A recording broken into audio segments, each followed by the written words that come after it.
Plano de amostragem. Hoje é nossa aula de número 15, no dia 22/4.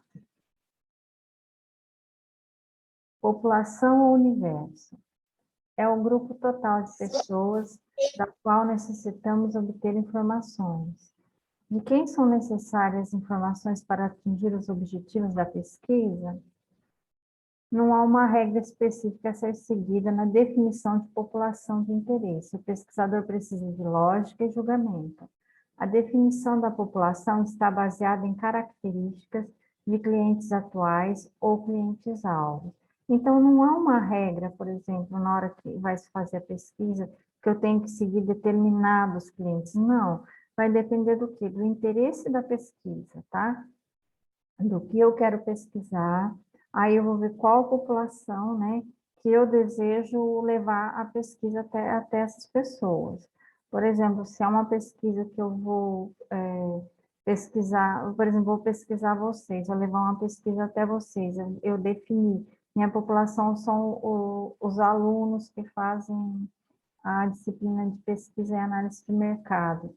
Então, eu defini por quê? Porque eu quero fazer uma pesquisa com estudantes de nível superior que estudam em faculdades particulares. Então, por exemplo, essa foi minha definição, mas foi uma definição que eu escolhi. Por exemplo, vou pegar uma turma nessa faculdade, uma turma numa outra faculdade particular e uma turma em outra faculdade particular. Eu decidi isso por quê? Para ter uma amostra diferenciada. Vou ter alunos, por exemplo, de 3 faculdades particulares, fazendo a mesma disciplina, né?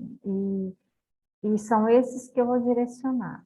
Por quê? Porque eu quero saber, por exemplo, quantos deles são pesquisadores na prática. Então, eu escolhi esse grupo para fazer a pesquisa. Então, a gente vai decidir essa população de acordo com os objetivos, né?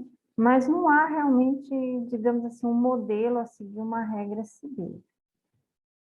Amostra e amostragem. Gente, é um pouquinho diferente uma da outra. Então, amostra é qualquer parte da população. Amostragem é o processo de colher amostras de uma população.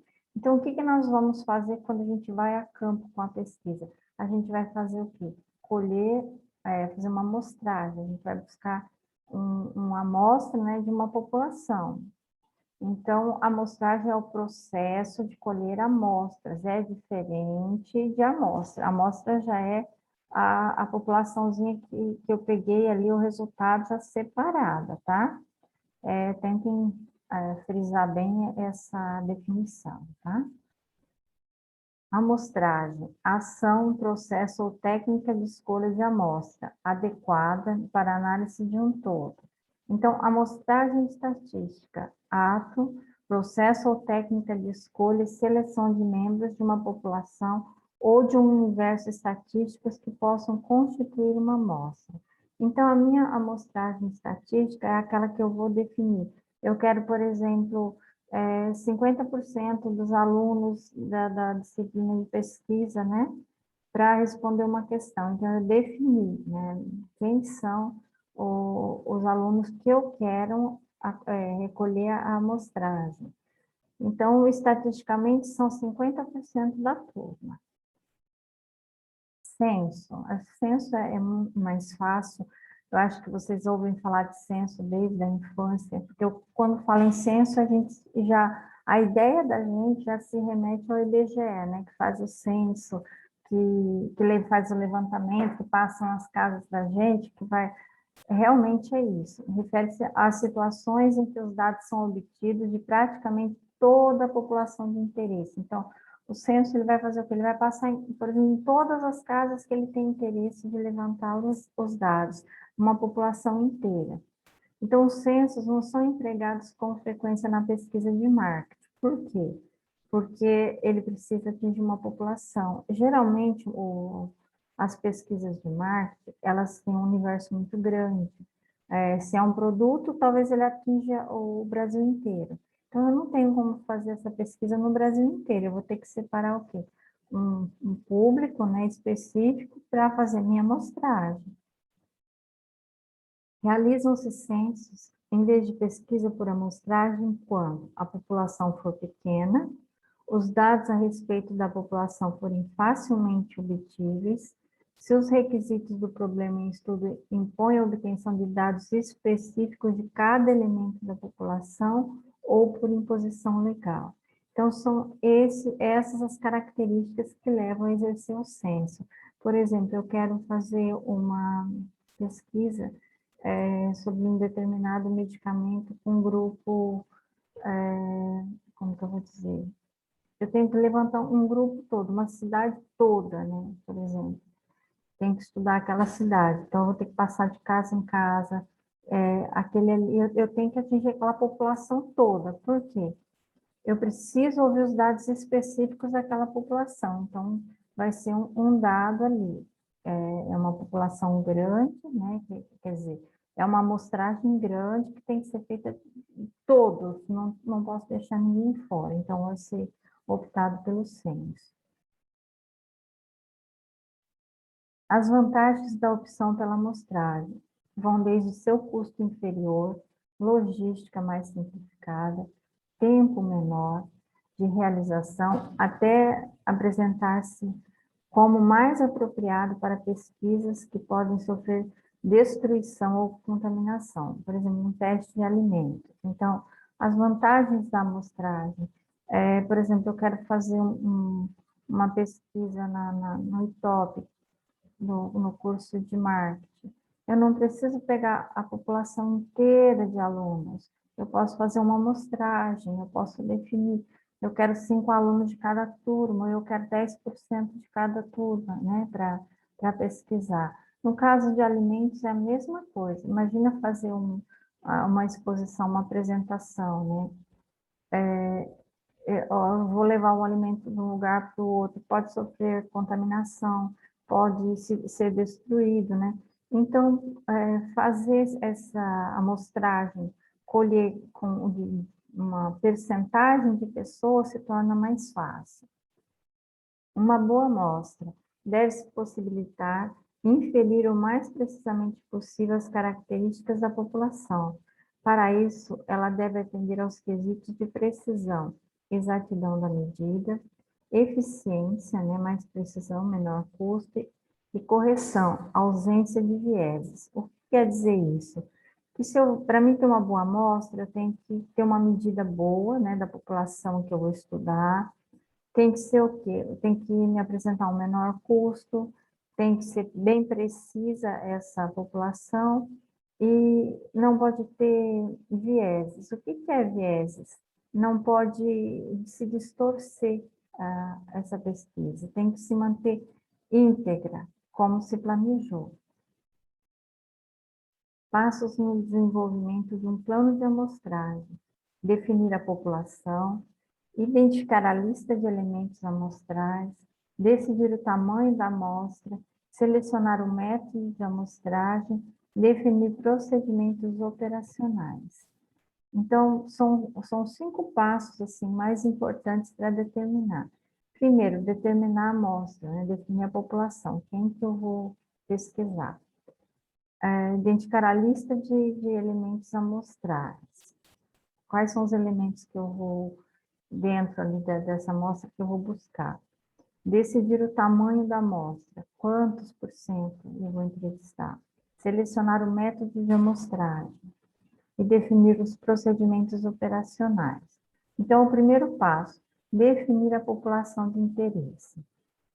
Especificar as características dos indivíduos ou das coisas, por exemplo, lojas e outros, são características, né, por exemplo, de coisas, identificar características de lojas, que demandam as informações requisitadas pelos objetivos da pesquisa. Essa combinação pode ser produto ou combinação de características geográficas, demográficas do produto ou serviço ou medidas de conscientização. Então, a população de interesse, por exemplo, eu posso escolher como público as lojas, por exemplo, que vende roupas para academia. Esse é meu público, aqui em Palmas. Então, no tamanho da população, são todas as lojas que vendem roupas para academia aqui em Palmas. E também eu posso fazer uma combinação geográfica, por exemplo, eu posso estudar aqui em Palmas, eu posso estudar o interior do estado, eu posso estudar as capitais, vou estudar uma capital do sul, uma capital do norte, uma capital do sudeste, né? Vou determinar o meu espaço geográfico para fazer esse estudo. As características demográficas também, né? Por exemplo, se vende roupa de academia para todas as idades, ou se é especificamente para pessoas bem jovens, né? Adolescentes, alguma coisa assim. Então, eu tenho que ver que tipo de loja que eu vou determinar, se atende todos os tipos de público ou se eu especificamente algum tipo de público nessa questão. Para designar apropriadamente a população, devem-se especificar elementos, unidade, abrangência geográfica e período de tempo. População, eu trouxe um exemplo aqui para vocês. População de gerentes de vendas de veículo, que sejam mulheres no estado do Tocantins. Então, o elemento da pesquisa, gerente de vendas de veículo do sexo feminino. Unidade amostral, vendedoras de veículos. Abrangência, Estado do Tocantins, período, ano de 2020. Então, o ano de 2020 inteiro eu vou estar localizando, né? Gerente de vendas de veículos de sexo feminino, né? E revendedoras de veículo.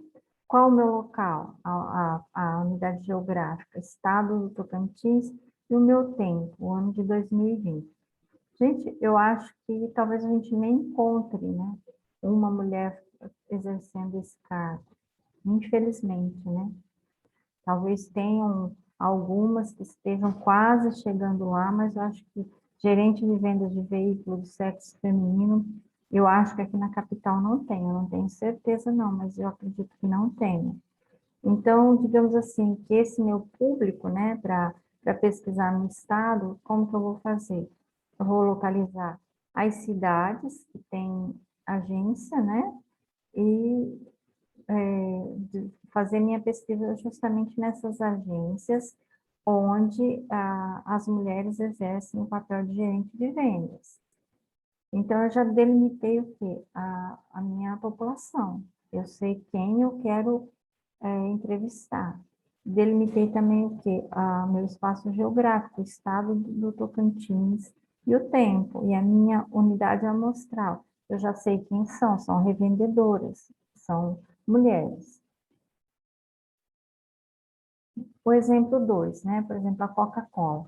Poderá fazer um levantamento de indivíduos que bebem 5 ou mais latas de refrigerante em uma semana típica, mas que não bebem Coca-Cola, porque a empresa deseja ter uma compreensão melhor de grandes usuários de refrigerantes que não bebem seu produto. Portanto, poderão excluir indivíduos que indicaram ter bebido Coca-Cola na semana anterior. Então, a Coca-Cola quer fazer uma pesquisa com o quê? Com pessoas que bebem 5 latinhas por semana ou garrafas de refrigerante. É a pessoa praticamente que toma refrigerante todos os dias, mas que não toma Coca-Cola. Vai tomar o que? Goianinho, vai tomar Guaraná, vai tomar Fanta, mas não optou pela Coca-Cola. Aí a pessoa vai a campo para entrevistar essas pessoas, mas se a pessoa tomou Coca-Cola na semana seguinte, ela já não vai entrar nessa pesquisa. Por quê? Porque ela não é pelo motivo de não gostar. Talvez ela tome quase que com frequência também, só não tomou na última semana. Então, já é descartado. O que a Coca-Cola busca? Ela busca pessoas que não tomam Coca-Cola de jeito nenhum, porque ela quer saber os motivos. Através disso, né, ela vai saber o porquê. Se é o sabor, se é preço, o que a Coca-Cola provoca na pessoa, que a pessoa não busca tomar, não gosta? É o sabor? É a cor? Muito doce, talvez? O que está provocando? Então, é uma forma de buscar informações para tentar melhorar ou modificar o produto para atingir esse público que toma muito refrigerante, mas não toma Coca-Cola. Vai ter N motivos, às vezes até financeiro, né? Talvez seja mais caro que um refrigerante local. E aí a pessoa faz essa opção. Passo 2, identificar a lista de elementos amostrais. Identificar a lista é delinear a estrutura da amostragem. Consiste na escolha dos elementos da população, dos quais selecionamos unidades a serem amostradas. A partir de uma lista dos elementos da população, definimos com base em alguns critérios quais farão parte da amostra. Então, identificar a lista e delinear a estrutura de amostragem consiste na escolha dos elementos da população do quais selecionamos unidades a serem amostradas. Então, a partir do momento que eu faço uma lista, que eu delimitei quem eu quero entrevistar, eu já estou escolhendo meus elementos da população. Então, por base, né, para definir essa população de interesse, eu vou utilizar o quê? A geografia. Qual área geográfica vai ser amostrada? A demografia. Dados os objetivos da pesquisa e o mercado-alvo do produto, de quem as opiniões e as reações são relevantes. Então, a parte demográfica, faixa etária, né? Classe social, escolaridade, qual o público aqui que eu vou atingir? Uso, né? Além do precedente, a população de interesse é frequentemente definida em termos de uso de algum produto ou serviço. Então, se eu vou entrevistar alguém sobre um produto, essa pessoa tem que conhecer o produto, ela tem que, pelo menos, ter provado, conhecer, dizer, por exemplo, se é um produto que agrada, se não agrada, senão não vai adiantar nada. Se eu chegar numa pessoa que não conhece o produto, que não tem nada para falar dele, ela não vai me dar uma boa resposta. Eu estou buscando informações, ela não tem essa informação. Conscientização. Indivíduos expostos à propaganda da empresa para explorar o que o anúncio lhes comunicou sobre as características do produto ou serviço. Gente, é muito interessante essa parte aqui, porque às vezes são preparadas propagandas, né, sobre o produto, e o objetivo é atingir o consumidor de uma forma e acaba atingindo o consumidor de outra. Eu não sei se vocês aí, alguém segue o Alok, esses dias agora ele lançou um, um desenho de computador, né? Um dinossauro, colocou eu não sei explicar direito, mas ele colocou numa rede social dele, né, com a foto da esposa. Um dinossauro, nós sabemos que não existe, mas ele foi tão questionado com respeito a esse dinossauro, que teve gente que chegou a questionar ele por que ele não adotou um animal comum, gente. Se é um animal feito em computação gráfica, né? As pessoas não entenderam isso. Então, assim, as pessoas já julgaram, né? Ele estava tentando chamar a atenção de uma forma positiva e acabou chamando a atenção de uma forma totalmente negativa. Ele teve que postar um vídeo mostrando o pessoal da computação gráfica fazendo o dinossauro na computação gráfica para ele postar, porque algumas pessoas acharam que ele estava causando problemas para a natureza, que ele não podia adotar um animal daquele, que ele não podia expor, que ele não podia ter aquilo em casa. Então, assim, como que uma propaganda pode, né, com uma boa intenção, ainda pode sair errado. Ou o julgamento, né, do público pode ser diferente. Então, é interessante. Indivíduos expostos à propaganda da empresa para explorar o que o anúncio lhes comunicou sobre as características do produto ou serviço. Às vezes, a intenção é de mostrar algo bom, algo sereno, algo tranquilo, e as pessoas, o jeito que foi projetado, o público acaba entendendo de uma outra forma, como algo áspero, como algo repugnante, né? E acabam rejeitando o produto. Então, muito cuidado nesse sentido. Terceiro passo, determinar o tamanho da amostra. Precisão, segurança e coerência são atributos que devem ser considerados no momento da determinação do tamanho da amostra, pois ela implica fortemente na confiabilidade dos resultados de uma pesquisa. Quando se calcula o tamanho da amostra, deve-se tomar 3 decisões. Então, a decisão do tamanho da amostra ela é muito importante, não só para os resultados. Eu tenho que ter um tamanho, né, apropriado de amostra, mas eu também tenho que atingir o quê? Atender o quê? A questão financeira. Eu não posso, por exemplo, pegar uma amostra extremamente grande se eu não tenho capital para ir a campo, para fazer. Então, melhor eu trabalhar a qualidade dessa amostra, talvez com menos pessoas, uma amostra bem direcionada para ter essa economia. O grau de segurança, né, o nível de confiança, normalmente de 95%. Então, quando se vai a campo de uma pesquisa, ter sempre essa ideia, quanto eu quero de confiabilidade? Geralmente acima de quanto? De 90%, de 80%, de 95%, de 98%? Quantos por cento a equipe da pesquisa vai determinar? Que é de acerto, por exemplo, né? de confiabilidade. A pesquisa, ela tem quantos por cento de acerto? 1% de erro?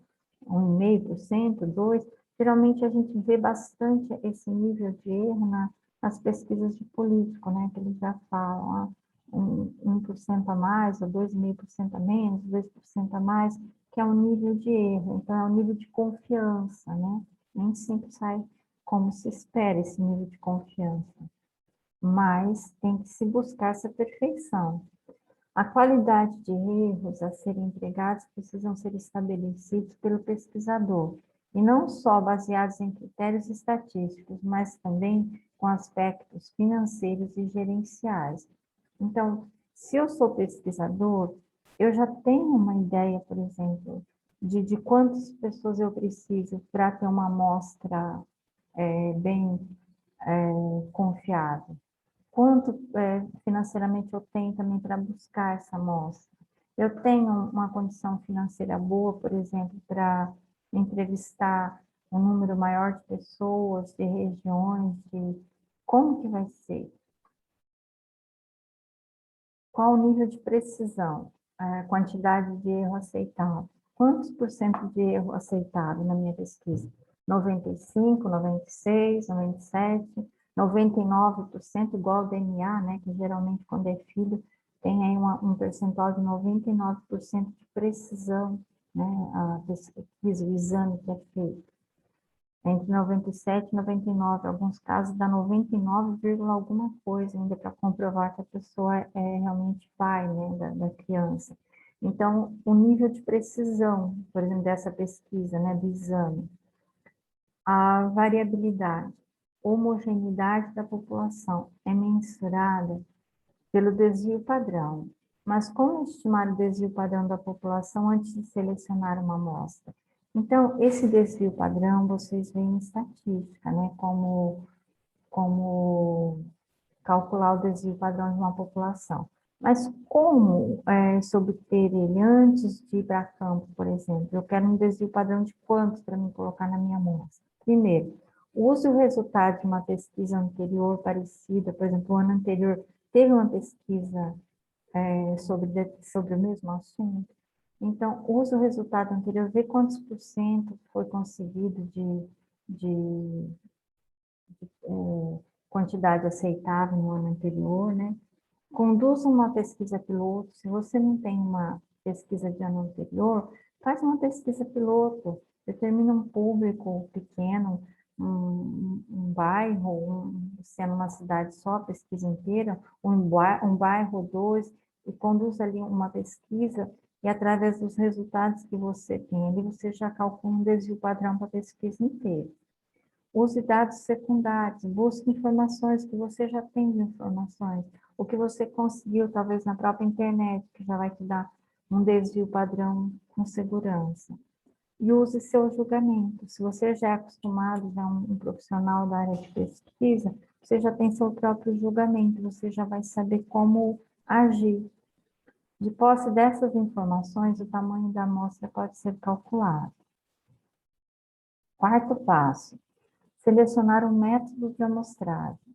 Essa seleção depende dos objetivos do estudo, dos recursos financeiros disponíveis, das limitações de tempo e da natureza do problema que está sendo investigado. As alternativas possíveis compreendem métodos probabilísticos e não probabilísticos. Então, selecionar um método, qual vai ser? Eu vou utilizar, por exemplo, um método probabilístico, eu vou ver percentagens, eu vou ver números, ou um método não probabilístico, eu vou estudar respostas. Então, uma definição, por exemplo, se eu vou pesquisar, apresentar um questionário, se eu vou apresentar uma entrevista, qual vai ser o meu método? Amostra probabilística é aquela apresentada, aquela é aquela que apresenta tamanho suficiente, traz a maior probabilidade de representar o conjunto total da população desse tipo de amostra. Podem-se fazer as generalizações e inferências estatísticas sobre a população que ela representa, com um nível específico de segurança. A seleção dos membros é baseada em alguns procedimentos aleatórios, que lhes dão uma chance conhecida de serem escolhidos, minimizando assim a tendenciosidade da seleção. Então, uma amostra probabilística, bem simples. Eu vou fazer a pesquisa na sala de vocês são um grupo de 30 alunos, eu quero uma amostra de 50%, eu vou entrevistar 15 alunos, aleatoriamente. Eu vou na faculdade e os 15 que eu encontrar que estiver disposto a responder, eu vou entrevistar. Vou responder meu questionário se estiverem dispostos. É uma amostra aqui aleatória, né? Mas é definida, uma amostra probabilística bem grande, 50% da população. Então, é um nível bem grande de segurança. Amostragem probabilística. Amostragem aleatória simples. São tipos de amostragem probabilística. Então, a amostragem aleatória simples é um método de amostragem probabilístico mais conhecido e amplamente utilizado. É onde cada membro ou elemento da população tem uma probabilidade igual e conhecida de ser selecionado. Então, se eu vou fazer entrevista com vocês, 30, os 30 são suscetíveis de serem selecionados. Nenhum de vocês sabe qual será escolhido, nem eu, na verdade. Se eu vou lá na faculdade, vou para a sala de aula, talvez eu vou entrevistar os 15 primeiros que chegarem. Talvez eu vou selecionar no final da aula quem ficou, talvez perto do intervalo. Talvez naquele dia falta a aula um grupo, só tem 15 de sala, então eu seleciono em sala. É aleatório, não é conduzida, não serão aqueles ali, será ou os 10 que sentam na frente. Não, do grupo todo eu vou pegar 15 pessoas. Pessoal, eu vou ter que vou interromper a gravação, vou encerrar.